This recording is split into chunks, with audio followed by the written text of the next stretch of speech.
नमस्कार मंडळी, healthy food कट्ट्यावर सगळ्यांचं खूप स्वागत. आज आपण अगदी सोपा पदार्थ, थोडासा विस्मरणात गेला असेल तर म्हणून मी परत एकदा दाखवते. तर आज आपण करतो कैऱ्यांचा मेथांबा. आता मेथांबा म्हणलं की याच्यातलं मेन इन्ग्रेडियंट जे आहे तर ते आहे मेथ्या.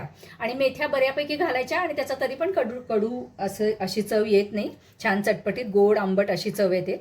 तर त्याच्यासाठी मी याच्यामध्ये थोडंसं तेल घेतलेलं आहे आणि ह्या बाउल भरून एक कैरी चे सालं काढून याचे तुकडे करून घेतले. शक्यतो एकसारखे तुकडे करायचे म्हणजे मग ती शिजायला सोपे जातात.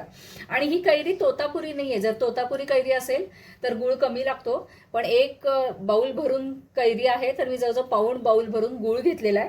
कारण कैरी खूप आंबट आहे. साधी कैरी होती. तुम्ही तोतापुरी कैरी जर घेतली तर त्याचा आंबटपणा कमी असतो. तर त्यावेळेला एक वाटी फोडीला अर्धी वाटी गूळ पुरतो.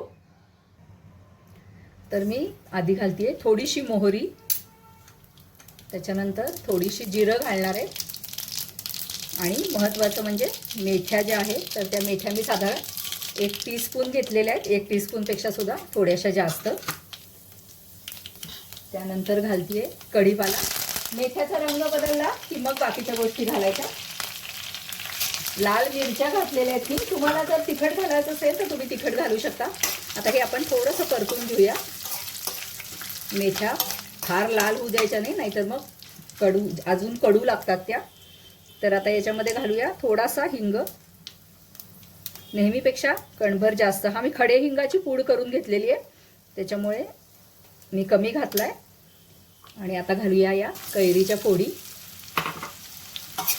छान परतून घेते.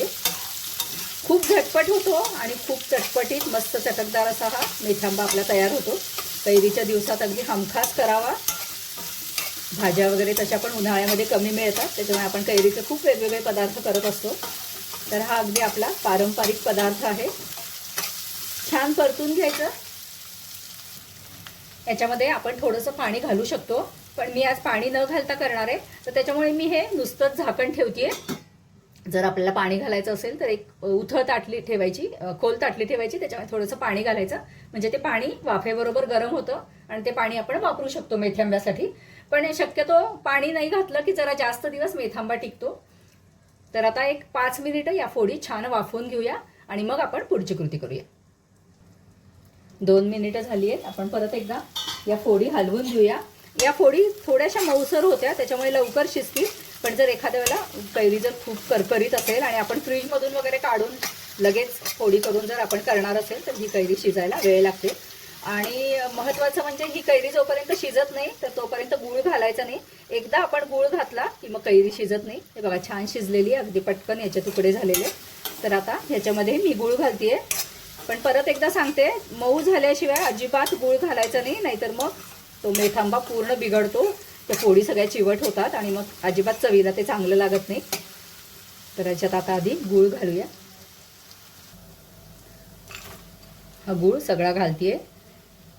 गुळाचे जरा मोठे खडे झालेले, जरा बारीक चिरून जर तुम्ही घातला तर गूळ लवकर विरघळतो आणि मेथांबा लवकर तयार होतो.